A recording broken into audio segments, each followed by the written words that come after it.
L'indice action américain clôture une année faste, avec un S&P 500 qui termine sur une hausse de 23%, malgré un mois de décembre négatif.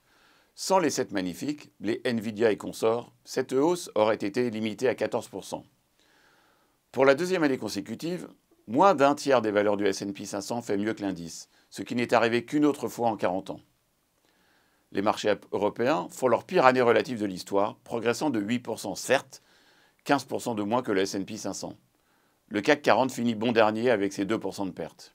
La grande question qui agite les investisseurs depuis quelques semaines est: les marchés européens peuvent-ils surperformer les marchés US cette année, ou tout du moins au cours des prochains mois? Nous avons souligné le mois dernier l'extrême pessimisme dont pâtissent les marchés européens, entre France et Allemagne à la visibilité limitée, et le risque de voir Donald Trump ne ménager personne. Nous avons également rappelé le potentiel trop-plein d'optimisme américain né de l'élection triomphale de Donald Trump. Force est de constater que bien qu'une hirondelle ne fasse pas le printemps, depuis notre dernier point, les marchés européens surperforment. Certes très légèrement, de l'ordre de 1%, mais sans nouveauté particulière, alors que l'Europe peut bénéficier de bonnes surprises en 2025. Une Allemagne et une Italie qui iraient mieux, avec une Espagne toujours aussi solide. La France demeure le plus gros point d'interrogation. La résolution du conflit ukrainien réduirait la prime de risque géopolitique. Elle aura également comme conséquence à court terme une baisse des prix de l'énergie et de l'alimentaire, et ouvrirait de nouveaux marchés dans certains secteurs. Enfin, toute mesure de relance en Chine serait interprétée positivement en Europe. En dernier lieu, Donald Trump sera-t-il aussi sévère qu'il l'annonce? Ce n'est pas sûr. Face aux écarts historiques de performance et de valorisation entre les États-Unis et l'Europe, il y a peut-être une carte à jouer sur le court terme. L'année obligataire aura été bien plus tranquille.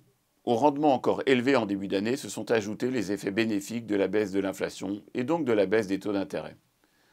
Nous avons largement bénéficié de ces mouvements qui faisaient partie de nos convictions fortes pour 2024.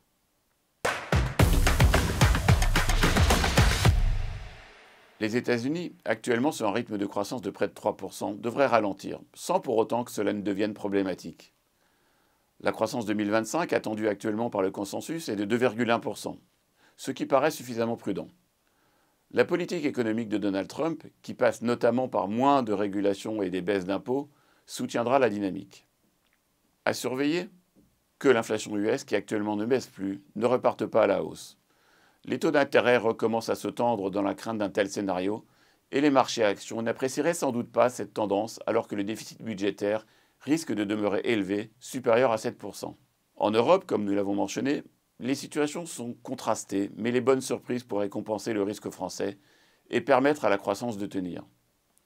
À surveiller, le marché de l'emploi.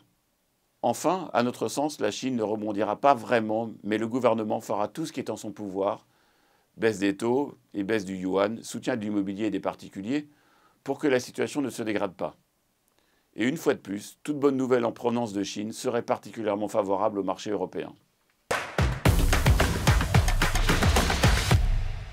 La question à laquelle nous avons choisi de répondre ce mois-ci est la suivante.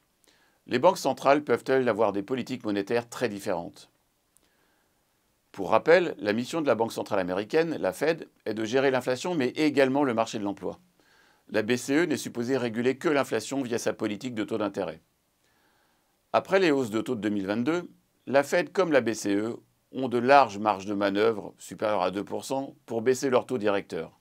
Pour la première fois, la Fed et la BCE semblent destinées à prendre des voies différentes. La Fed se méfie des derniers chiffres d'inflation et des mesures potentiellement inflationnistes annoncées par Donald Trump. Les prochaines baisses de taux sont donc incertaines et pourraient ne survenir qu'au deuxième semestre 2025. En Europe, l'inflation est déjà à l'objectif de 2%, aidée par le manque de croissance de la zone. La BCE peut donc aisément baisser ses taux pour soutenir l'économie sans craindre de relancer l'inflation. En toute logique, un écartement des taux directeurs entre les US et la zone euro serait favorable au dollar US, ce qui a été le cas ces dernières semaines. Sans changement de scénario, cette tendance devrait se poursuivre.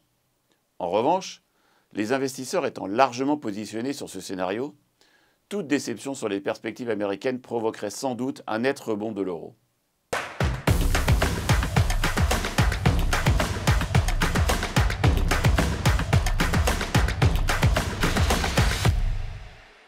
Au final, le contexte économique mondial paraît encore suffisamment sain pour ne pas créer d'inquiétude particulière. Peu de bonnes surprises permettraient à notre sens au marché européen de surperformer dans les prochaines semaines. Les marchés obligataires, sans dérapage inattendu de l'inflation, recèlent encore de la valeur.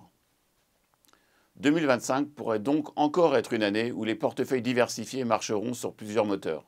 Nous vous souhaitons chaleureusement une bonne année 2025 et vous donnons rendez-vous le mois prochain pour un nouveau point marché.